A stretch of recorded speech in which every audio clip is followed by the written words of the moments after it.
speakers. Unfortunately, Dr. Lalusin cannot join us today, so we will continue with our series of talks. And now we will proceed to the another speaker, ITDI's very own. She has been recently awarded as one of the top 100 scientists in Asia by the Asian Scientist magazine for her work in turning the Abaca into an engineering material. So she is the woman behind the Abaca Composite project. And to explain to us the use of Abaca in various industrial applications, may I call on Dr.Marissa Paglicawan, our honorable guest. Good morning po. So, I hope this morning, pwede pa sila na kagad. Hindi ako sanay na lipstick eh. So, today, I'll just give you the overview of what we have done Abaca fiber reinforced composites. So, not only for both, but a lot of things that we have done already, this type of materials.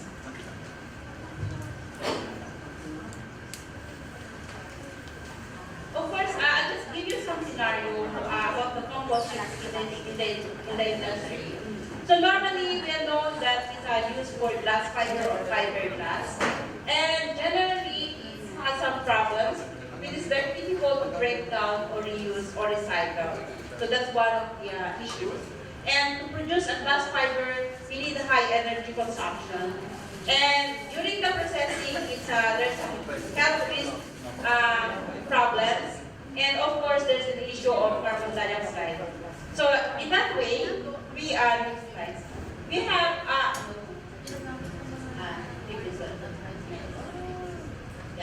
So we have now a lot of all over the world, not only the ASEAN countries, but also European countries, Americans. They are now going into natural fiber composites. So because of the problems that I have mentioned, and number one is the density. The density of the natural fibers is much lower than the glass fiber. And of course, because it's also the problem of the material, which is in the natural fibers, renewable and recyclable, just for the energy, for the environmental problem. And I have mentioned that for the natural fiber, energy consumption is low compared to the glass fiber. And of course, carbon dioxide neutral for the natural fiber, while the glass fiber is just a big problem. And during the manufacturing of composites, there is a problem of the glass fiber, which especially is makadeactivated during the production or the fabrication. But as for the natural fiber, you don't have that problem anymore. So aside from that, there are a lot of things that advantage of using the natural fiber. It is higher cost value than the glass of carbon, non-corrosive, and gold thermal insulation. I'll give some of these ones in the next slide. So actually, I'm just a kind of trivia for everybody, especially for the automotive. So during the year of 3,000 years ago, they used, of course, a straw for the composites. And in 1942, there is already a hemp, and for the entry board automotive. So hindi na siya bago. Actually, in the 1940s, composite or natural fiber already included as part of the automotive. And in the 1950s or the 1990s, there is a first production of car belt from the natural composites. And about in 2000, our own Abaca fiber is already mentioned by Dr. Peralta that it's already being used in their car, especially the Mercedes-Benz.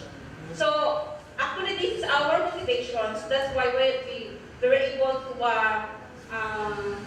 prepare or propose a project on Abaca fiber composites, because the European countries, they're already using our own natural materials, the Abaca fiber, while the Philippines will not use it, especially the materials is coming from here. So aside from that, a lot of application of natural fiber. So the next slide. So aside from that, there are a lot of applications aside from the automotive. We can still all use it for construction and electrical and electronics also, and sporting this can be used in our Abaca fiber, not only not only Abaca fiber, but we can use other types of fiber what we have here in the Philippines. So a lot of applications of the for composites. Next slide.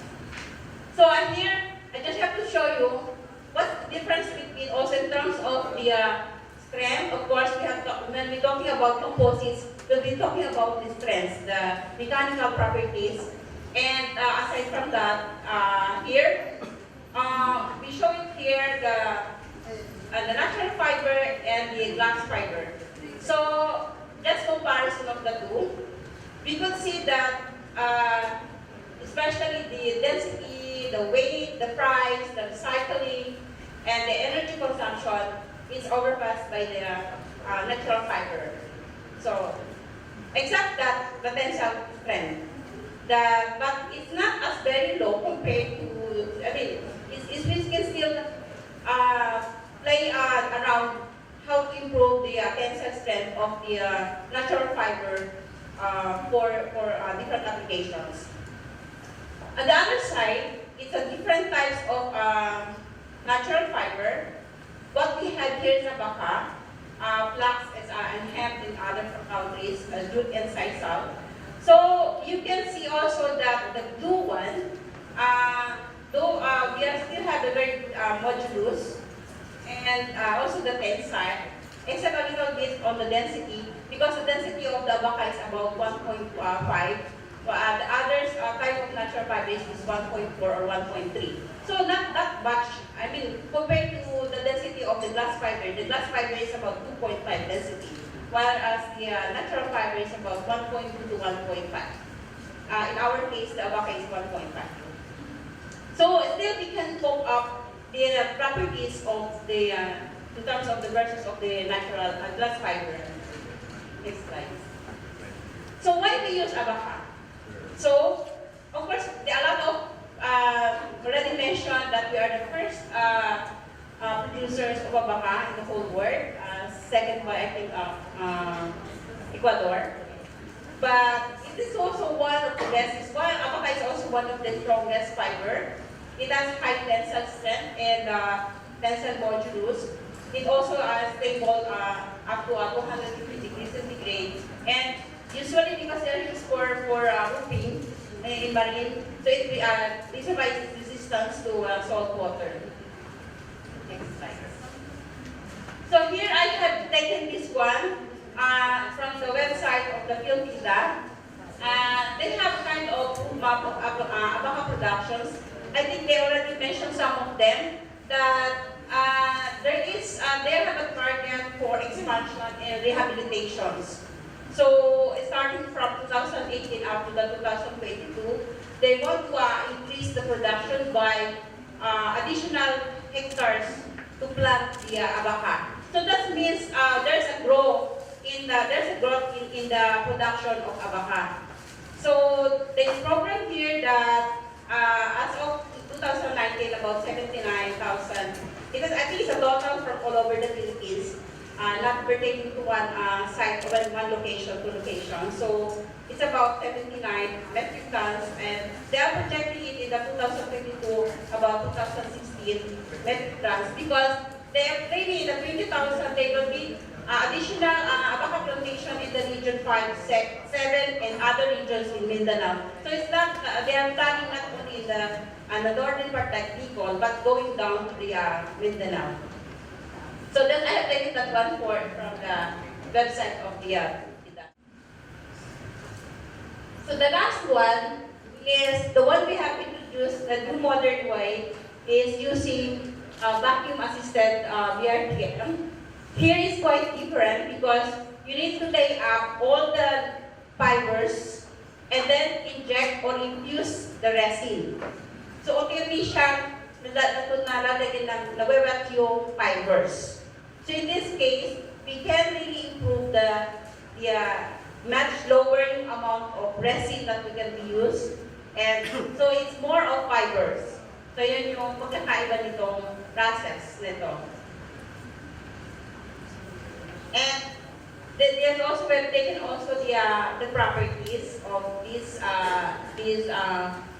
boat made of fabricated by diffusion process. Sorry. So because the material or the product will be used for water, so we try to look what happened if we immerse the material in different medium. Like they say, tap water. We also included the rainwater and also the seawater. So in fact, meron siya iba-ibang behavior. So because the seawater, they have some, ions. So that's why to know what's the properties.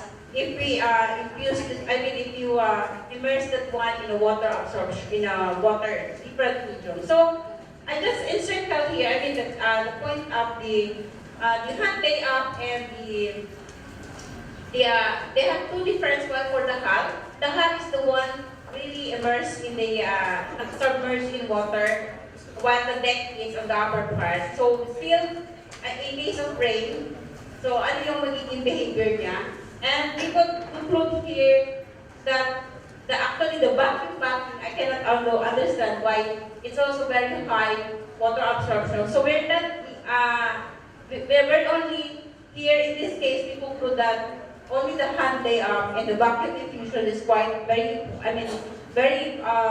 one of these two techniques should be adapted for fabrication of boat.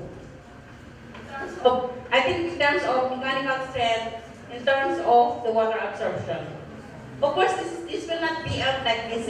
We need also to do some field testing. Like for example, immerse it in the sea for let's say 1 year to see really to find out what's really ano ba yung magiging mangyayari sa kanya. So here I just show you because we had sea trial. I will after some talks I will show you the video of what we have done in the sea trials together with the marina. So we are guided from the marina. So they will they already have they have given us some views of really whether it's really good or not. So here is another one. The previous one is in the steel plant without, they are using the sub one. And we also use with the, actually wala pa kami itong motor in this case, but hinihila siya ng motor. So you can see that it's still, in this first trial, yung water is ano tawag doon? Steel siya. So wala din siya gumagalaw. So, kalmado lang siya. So what that means that we did also some testing during the medyo rough na yung and on the last presentation, after the talk of our collaborators, we will show you the video, the actual video during our sea trial. Oh, that's not good. No, because of the design, we have the balancing also. So aside from here, I'm just here to give you some advantage of the technology. The black one is highlighted the difference of this material from the conventional material for fabrication of composites, which is low density, good insulation, and readily available materials and minimal shelf effect. So some of the corrosion resistance, which also have the glass fiber. So of course, the same thing with our product. And low production cost as well, and easy to maintain and quite easy to repair. So once just similar to the glass fiber. So aside from the tricycle one, and also the boat, we also make or produce e-bike roof because very popular na yung e-bike So that's why we want also to show them that it's also possible to make, instead of trapal or plastic, they can use the Abaca composites. And recently, we're doing this currently ongoing project on the baby capsules. It's first generation. Maybe you can add some suggestions on how we can improve this, especially the design. the objective of this project is, pag may bagyo, so they can put, actually, we're planning to put some bubong on that. Hindi pa siya tapos kasi yung ongoing pa lang yung project, so we're planning to make the canopy for this particular baby capsule para pag umuulan na nandyan. And also, put some GPS so that you know wala siya. Yes. So, aside from that, we have collaboration with the PIATI. I think we have some representative from the PIATI University together with Holy Angel University. And then, tama ba yung ano ko? Don Honorio, Ventura. So we have 3 universities, and then ITDI for the materials, and Philippines also for the materials. While the 3 are, it's Lasal and Ateneo. I'm sorry, I just missed up.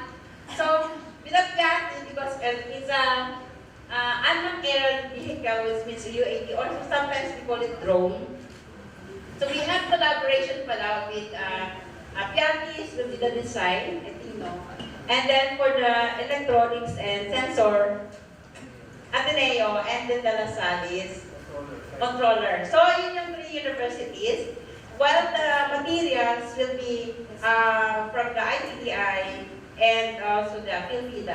And the materials are using Abaca fiber. So for us, we use the Abaca fiber thermoplastics is in the belly part of the UAV. Yung sa baba ng dome, yes. Yung tawag natin is body. So doon ang part ng ITDI. And the next one is, na-confuse ako, yung sa Silver Federal Videos Navigator. And this is collaboration with the DOST-STII University. Actually, sila yung project leader, sila yung program leader. We are also the same on the type of material, so but we'll be using Abaca fiber. So ito yung project ng DOST-STII University. They have also collaboration with Holy Angel and Don Mariano. And Don Honorio Ventura University. So nandito po si Dr. Sikat for our project coordinator. So, ang purpose naman natin dito is also used for actually the Abaca, the swan with Abaca Composites and electronic mitigation technology that we will use during the relief and rescue operation. So, alam niyo po naman sa Pampanga, laging bumabaha. Kaya that's the reason why they have this project. And I think it's also funded by Fisher. So, ang role ng ITDI here is to develop a material, Abaca fiber reinforced composites, specifically for flooring, for the walls, and then the canopy. So, most of that part, and actually, hindi ito maliit ha. Sir, ano nga yung size? Malaki to. It's about,